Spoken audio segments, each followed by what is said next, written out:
Et bonjour à tous, c'est parti de nouveau sur les équations différentielles. Alors, on a fait une série de vidéos sur les équations différentielles linéaires du premier ordre jusqu'à présent. On a vu pas mal de cas, de situations. Et il nous manquait un cas en particulier qui est celui de traiter le principe de superposition. Donc on va illustrer ça avec ce cas-là, tout simplement. Et sur notre magnifique pays des équations différentielles, eh bien en fait, on va faire notre dernier voyage au niveau des équations différentielles du premier ordre.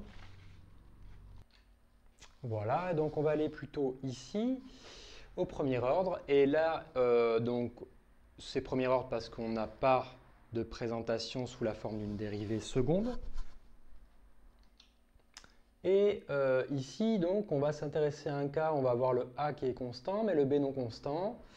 Donc ici, on va être avec cette partie-là. Et dans cette partie-là, eh bien, on va devoir de toute façon, comme d'habitude, traiter ce cas en deux temps. En premier, aller voir tout ce qui est solution homogène, c'est-à-dire mettre le second membre égal à 0. Donc, via les vidéos précédentes, vous vous souvenez, pour les solutions homogènes, je vais un petit peu plus vite. Ici, on a y' moins 6y, donc déjà on égalise à 0. Et ensuite, on sait que ces solutions homogènes sont de la forme, on va l'appeler YH de t, ce sera c exponentielle moins AT. Et du coup, ici, dans ce cas-là, ça va nous donner c exponentielle. Alors, moins A, ça va être A qui vaut 6, moins 6, 6t. Voilà pour les solutions homogènes. Alors maintenant, on va les regarder au niveau des solutions particulières. Donc on est parti là, on a fini pour la solution homogène. On a dû bifurquer là-haut parce que le A était constant. Et maintenant, au niveau des solutions particulières, eh bien en fait, on va aller regarder toutes les possibilités qui s'offrent à nous.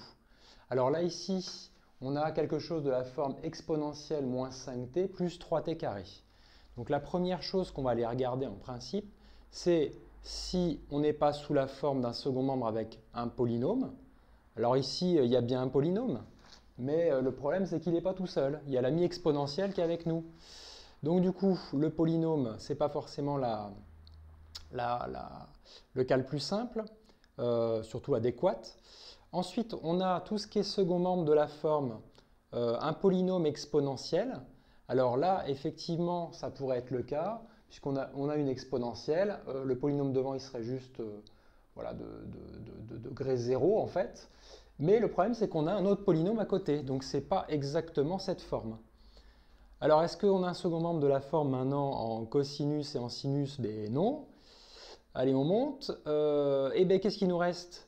Donc, il y a la variation de la constante, effectivement. Alors, si vous avez un membre, bah, ça va bien marcher. Il y a de la primitive à faire, mais là, ce qu'on va aller voir, c'est cette histoire de principe de superposition. Lorsque vous avez plusieurs termes, vous voyez des additions et des soustractions comme ça, bah, il s'avère que ça s'y prête pas mal. Alors, comment ça se passe?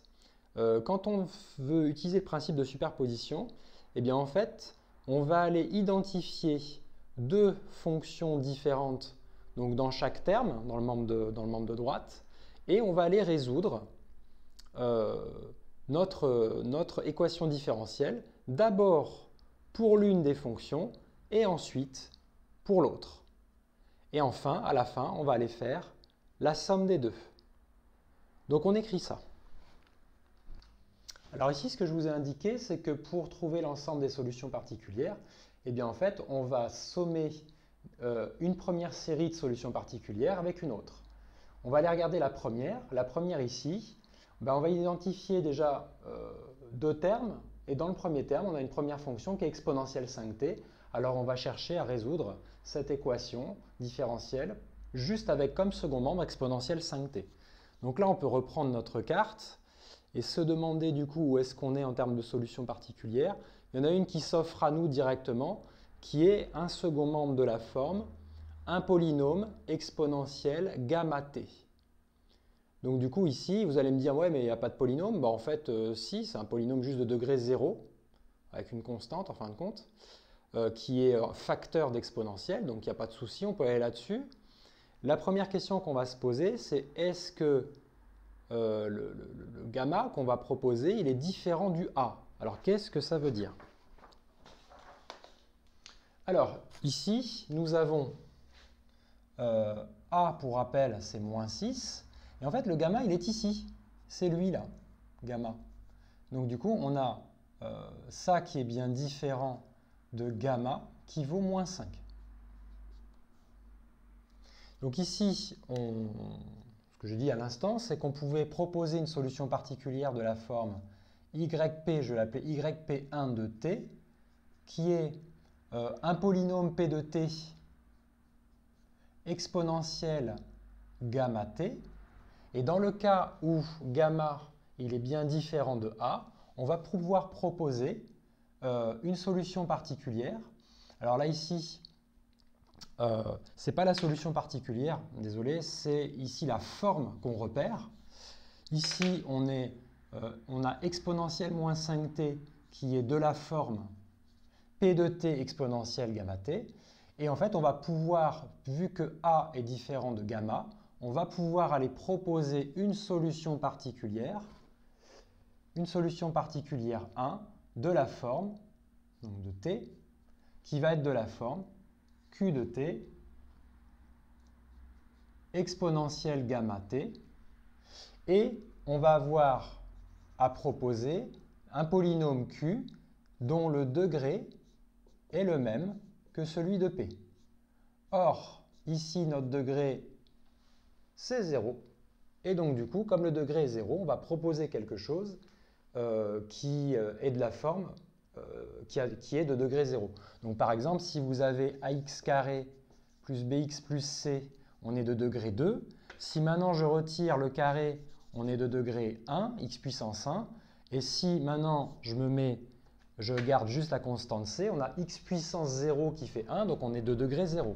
Donc on va aller proposer ici yp1 de t, un polynôme q de t de degré 0, donc je peux proposer quelque chose de constant, moi je vais l'appeler petit p par exemple, exponentielle gamma t avec un gamma qui vaut moins 5. Alors, à partir d'ici, ce qu'on va faire, c'est la méthode de la variation de la constante, c'est-à-dire qu'on va aller imposer cette solution dans cette équation différentielle. Or, pour imposer ces solutions dans l'équation différentielle, j'ai besoin de la dérivée de ces solutions, donc yp' p1 de t. La dérivée de ceci, ça c'est une constante exponentielle u. La dérivée d'exponentielle u, c'est u' exponentielle u. Donc le moins 5 va descendre, moins 5, ça c'est un facteur, en fin de compte, p, il va rester exponentielle moins 5t. Ensuite, bien en fait, on va partir du principe que ceci est solution. Si ceci est solution, on satisfait cette équation. Si on satisfait cette équation, on peut alors écrire le y' qui est ici, moins 5p exponentielle moins 5t, moins 6 fois y, c'est ceci, moins 6p exponentielle moins 5t, et on va imposer, vu qu'on part du principe que c'est solution, on va imposer tout ceci égal à exponentielle moins 5t. Au passage, pourquoi on fait tout ça? C'est parce qu'on a proposé une solution de cette forme, sauf que P, on ne le connaît pas. Donc du coup, on va le chercher. Donc pourquoi est-ce que je vais dire que ceci, je l'impose comme solution? C'est parce que je vais forcer le passage pour ça dans cette équation, me disant quel P est-ce que je dois choisir pour que ceci soit solution. Donc on continue.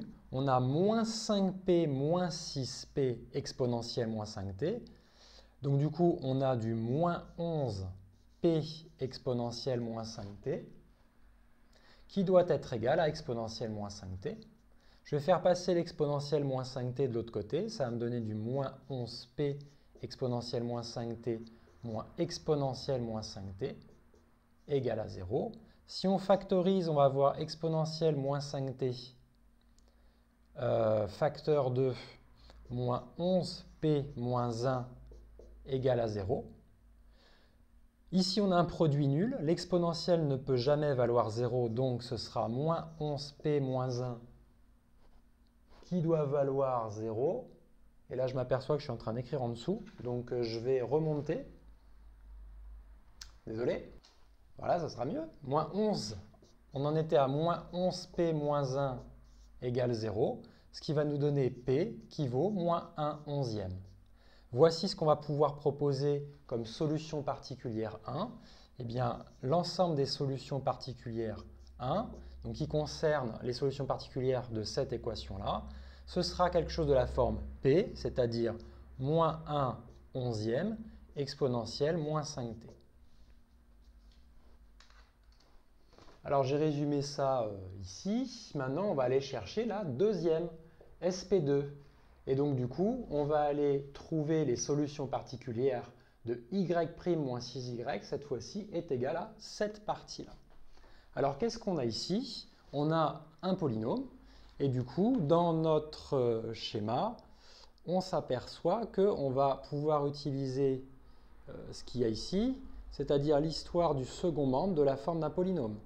Alors si le second membre est de la forme d'un polynôme, alors on va pouvoir proposer un autre polynôme de même degré que celui qu'on a sous les yeux. Alors ici, le polynôme qu'on a sous les yeux, ben en fait il est de degré 2. Alors je vais aller proposer comme solution particulière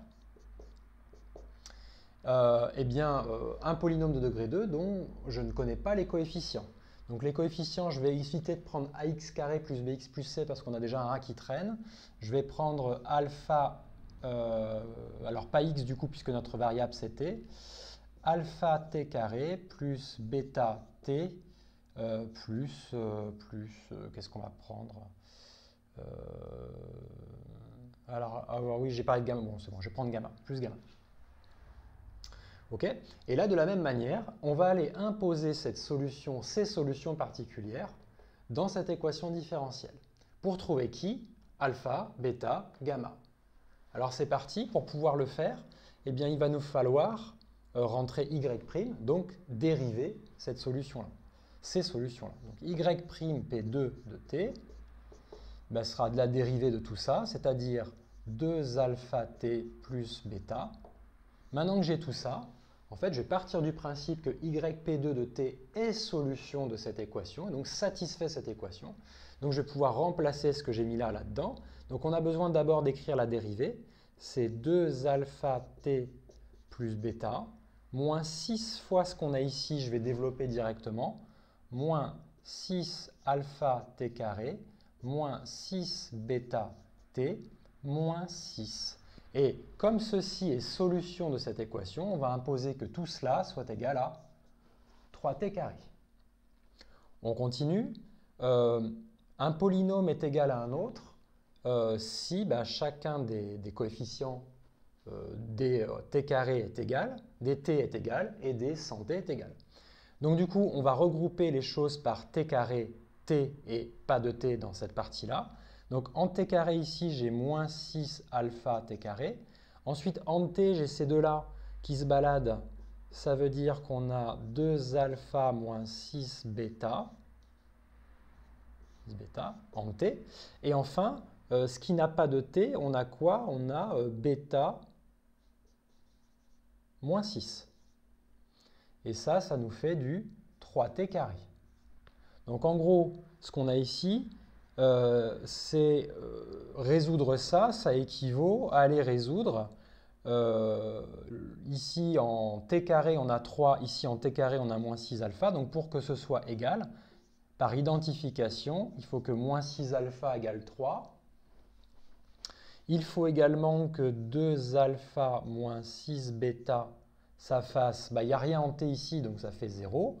Et enfin, il faut que bêta moins 6 soit égal également à 0, puisqu'on n'a rien qui n'est pas fonction de t ici. Je vais remonter un peu tout ça. Alors, je me suis aperçu d'une petite erreur, donc là j'ai tout remonté. J'avais mis moins 6, vous m'aurez corrigé, je ne vous ai pas entendu hurler, hein, désolé. T'as oublié celui-là? Oui, j'ai oublié celui-là, effectivement. Donc là, je l'ai remis ici. Donc du coup, on va résoudre ce système. Alors ce système, il va nous donner quoi? Ce système va nous donner un alpha qui vaut 3 divisé par moins 6 qui vaut moins 1,5. Si alpha vaut moins 1,5, eh bien 2 fois moins 1,5, ça fait moins 1 qui donne plus 1 de l'autre côté. Divisé par moins 6, ça fait bêta qui vaut moins 1 sixième. Et enfin, au niveau du gamma, si bêta vaut moins 1 sixième, ça fait plus 1 sixième de l'autre côté qu'on divise par moins 6. Donc ça nous fait ceci qui vaut moins 1 sur 36. Alors qu'est-ce qu'on va pouvoir proposer du coup comme solution particulière 2? Eh bien, pour rappel, elle était de la forme alpha t carré plus bêta t plus gamma. Et bien du coup, on va remplacer dans ces solutions avec tous ces facteurs-là. Ce qui donne ceci. Et on n'a pas fini. On n'a pas fini puisque du coup, on va marquer maintenant les solutions générales. Alors, je fais un point juste sur l'ensemble des solutions particulières, puisque au passage, ici, l'idée c'était de dire que dans le cas où on fait le principe de superposition, eh bien, les solutions particulières, c'est finalement la somme des solutions particulières, des deux solutions particulières qu'on vient de trouver. Donc, je vais faire le point là-dessus. Donc, l'ensemble des solutions particulières, ce sera les solutions particulières qu'on a trouvées en 1, plus les solutions particulières qu'on a trouvées en 2. Et donc, du coup, l'ensemble des solutions particulières, ce sera donc moins exponentielle moins 5t sur 11, moins t carré sur 2, moins t sur 6, moins 1 sur 36. Ça, c'est l'ensemble des solutions particulières. Et on va pouvoir conclure quant aux solutions générales, cette fois-ci, les solutions générales, eh bien, ce sera la somme des solutions homogènes et des solutions particulières. Donc, du coup, on va pouvoir proposer y de t. Ce sera la somme de ce qu'on a trouvé donc ici. Oui, voilà, c'est ça. Les solutions homogènes sont de la forme c exponentielle 6t. Et on va aller rajouter tout ce qu'on a trouvé ici, c'est-à-dire exponentielle moins 5t sur 11, moins t carré sur 2, moins t sur 6, moins 1 sur 36. Et là, on en a terminé. Bien entendu, on peut aller vérifier que ceci est juste en partant du principe que ceci satisfait cette équation. Le but du jeu, ce sera d'aller dériver ça. Il faut aller dériver ça pour obtenir cette partie. Ensuite, l'écrire ici, faire moins 6 fois ça. Et ce que vous allez espérer, c'est tomber sur le membre de droite. Donc n'hésitez pas à refaire ce qui a été fait. Alors surtout à chaque étape, mettez sur pause. Vraiment prenez une feuille, un crayon, essayez de le faire. Ça, c'est vraiment important. Si vous me regardez juste faire, voilà, vous allez juste vous donner l'impression de savoir le faire éventuellement. Mais non, hein, refaites-le, c'est vraiment important. Prochaine série de vidéos, on s'attaque aux équations différentielles du second ordre. À bientôt.